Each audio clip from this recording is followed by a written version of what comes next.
बिस्मिल्लाहिर्रहमानिर्रहीम। Chemistry class 9 chapter number 1। आज का हमारा टॉपिक है एटॉमिक नंबर और इसके साथ मास नंबर।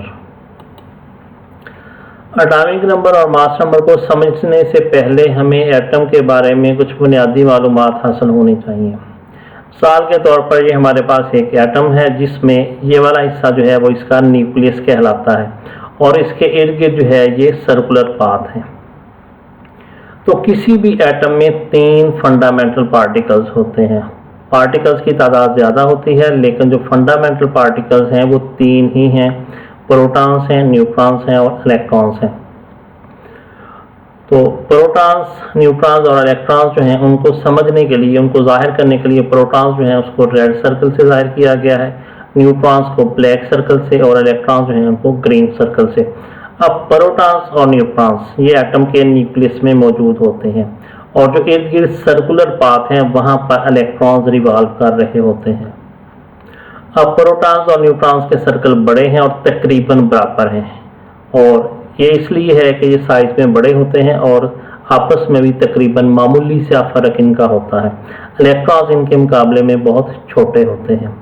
तो किसी भी एटम का जो न्यूक्लियस है उसमें प्रोटॉन्स और न्यूट्रॉन्स पाए जाते हैं, इलेक्ट्रॉन्स जो हैं वो इर्द गिर्द रिवॉल्व कर रहे होते हैं। तो जो एटॉमिक नंबर है और मास नंबर है उनका ताल्लुक एटम के न्यूक्लियस के साथ है और न्यूक्लियस में मौजूद हैं प्रोटॉन्स और न्यूट्रॉन्स, तो इनके साथ एटॉमिक नंबर और मास नंबर दोनों का ताल्लुक होता है। अब इसमें अगर आप देखें एटॉमिक नंबर, तो इसकी डेफिनेशन है the atomic number of an element is equal to the number of protons present in the nucleus of its atoms. It is represented by symbol capital Z। किसी भी एटम के nucleus में जितने protons पाए जाएंगे वही उस एटम का एटॉमिक नंबर कहलाएगा। मिसाल के तौर पर ये वाला एटम जो है इसके न्यूक्लियस में 1, 2 और 3 प्रोटॉन्स हैं, लिहाजा इस एटम का एटॉमिक नंबर भी 3 होगा। तो किसी भी एटम के न्यूक्लियस में जितने प्रोटॉन्स हैं, 1 प्रोटॉन है तो एटॉमिक नंबर 1 है, 2 प्रोटॉन्स है तो एटॉमिक नंबर 2 है, 10 प्रोटॉन्स है तो एटॉमिक नंबर 10 होगा। किसी भी एटम के न्यूक्लियस में जितने प्रोटॉन्स वही उसका एटॉमिक नंबर और इसकी सिंबल होती है कैपिटल Z। अब आते हैं एग्जांपल्स की तरफ। All hydrogen atoms have 1 proton, their atomic number is capital Z is equal to 1। Hydrogen के तमाम एटम में सिर्फ 1 प्रोटॉन होता है, लिहाजा उसका एटॉमिक नंबर 1 है और यही फंडामेंटल प्रॉपर्टी है जो हमने एलिमेंट की डेफिनेशन में पढ़ी थी। Same type of atom having same atomic number. Proton atom के न्यूक्लियस में होते हैं, किसी भी एलिमेंट के एटम में प्रोटॉन्स की तादाद हमेशा बराबर होती है। इसी तरह कार्बन एटम, उसके पास 6 प्रोटॉन्स होते हैं, एटॉमिक नंबर 6 होगा। ऑक्सीजन के पास 8 प्रोटॉन्स होते हैं, लिहाजा एटॉमिक नंबर उसका 8 होगा। तो इस तरह किसी भी एटम के न्यूक्लियस में जितने प्रोटॉन्स वही उसका एटॉमिक नंबर होगा। नेक्स्ट है मास नंबर। तो मास नंबर जो है उसके लिए फिर वही एग्जांपल कंसीडर करते हैं, उसी तरह वही इलेक्ट्रॉन्स, प्रोटॉन्स और न्यूट्रॉन्स, और इसका ताल्लुक भी एटम के न्यूक्लियस के साथ ही है। The mass number is the sum of number of protons and neutrons present in the nucleus of an atom. It is represented by symbol capital A। Sum of number of protons and neutrons, किसी भी atom के nucleus में protons और neutrons की जो मजमूई तादाद है उसको कहते हैं मास नंबर। किसी भी एटम के न्यूक्लियस में जितने प्रोटॉन्स हैं और जितने न्यूट्रॉन्स हैं सबको जमा कर लें, जो जवाब आएगा वो उस एटम का मास नंबर कहलाएगा। मिसाल के तौर पर यही वाला एटम जिसको हमने एग्जांपल के तौर पर कंसीडर किया है, इसमें 3 प्रोटॉन्स हैं और 4 जो है वो न्यूट्रॉन्स हैं, लिहाजा इसका मास नंबर जो है वो 7 होगा और इसकी जो सिंबल होती है वो कैपिटल A है।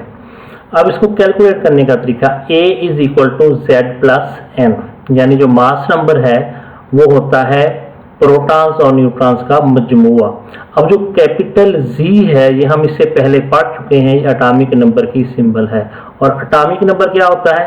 किसी भी एटम के न्यूक्लियस में पाए जाने वाले प्रोटॉन्स की तादाद को कहा जाता है। लिहाजा जो कैपिटल Z है ये है एटॉमिक नंबर और यही है किसी एटम के न्यूक्लियस में पाए जाने वाले प्रोटॉन्स की तादाद plus small n. Small n जो है वो न्यूट्रॉन्स की तादाद को जाहिर करता है, इसलिए इसके लिए ये फार्मूला इस्तेमाल किया जाता है। अब इसकी examples, hydrogen atom has 1 proton and no neutron in its nucleus, its mass number A is equal to 1 plus 0 is equal to 1। तो हाइड्रोजन जो है उसके पास एक प्रोटॉन होता है, न्यूट्रॉन उसके पास आमतौर पर नहीं होता, इसलिए उसका मास नंबर 1 होगा। कार्बन की बात करें तो कार्बन के पास 6 प्रोटॉन्स हैं और 6 ही न्यूट्रॉन हैं, लिहाजा उसका मास नंबर 12 होगा। तो इस तरह एटॉमिक नंबर और मास नंबर दोनों का ताल्लुक एटम के न्यूक्लियस के साथ है। किसी भी एटम के न्यूक्लियस में प्रोटॉन्स की तादाद को एटॉमिक नंबर कहते हैं, प्रोटॉन्स और न्यूट्रॉन्स की मजमूई तादाद को मास नंबर कहा जाता है। इसके अलावा कुछ बेसिक चीज़ें हैं जिनका आपको पता होना चाहिए, वैसे उनका बराह रास्त तो इस टॉपिक से ताल्लुक नहीं है, लेकिन वो इससे करीब करीब हैं और आपको उनका इल्म होना ज़रूरी है।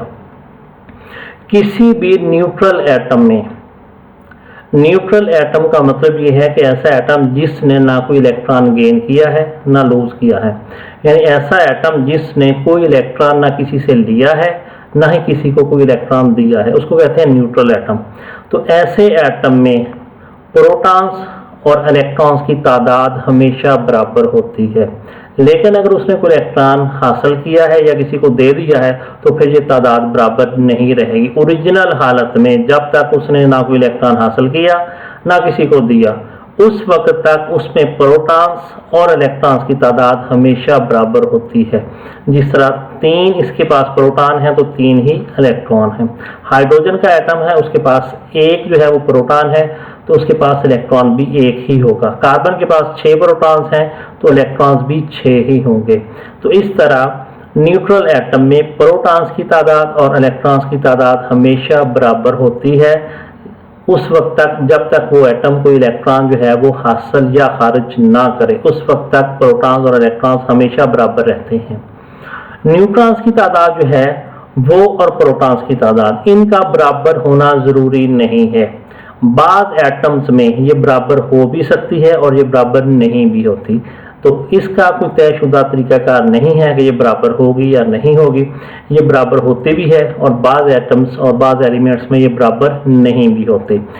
और यहाँ पर जो प्रोटॉन है उसके ऊपर पॉजिटिव चार्ज होता है, इलेक्ट्रॉन्स के ऊपर नेगेटिव चार्ज होता है, इसलिए एटम न्यूट्रल होता है। जब वो इलेक्ट्रॉन गेन करेगा या लूज करेगा तब उसके ऊपर कोई चार्ज आएगा, इसलिए हम कहते हैं कि न्यूट्रल एटम में प्रोटॉन्स और इलेक्ट्रॉन्स की तादाद हमेशा बराबर होती है। जब उसने कोई इलेक्ट्रॉन गेन किया या लूज किया तो एटम न्यूट्रल नहीं रहेगा, जबकि न्यूट्रॉन्स के ऊपर कोई चार्ज नहीं होता। इसके बाद जो है वो आपने पीरियोडिक टेबल के फर्स्ट 20 एलिमेंट्स, उनके नेम, उनकी सिंबल्स, उनमें प्रोटॉन्स की तादाद, इलेक्ट्रॉन्स की तादाद, न्यूट्रॉन्स की तादाद, उसका एटॉमिक नंबर और उसका मास नंबर, पहले 20 एलिमेंट्स को आपने याद करना है।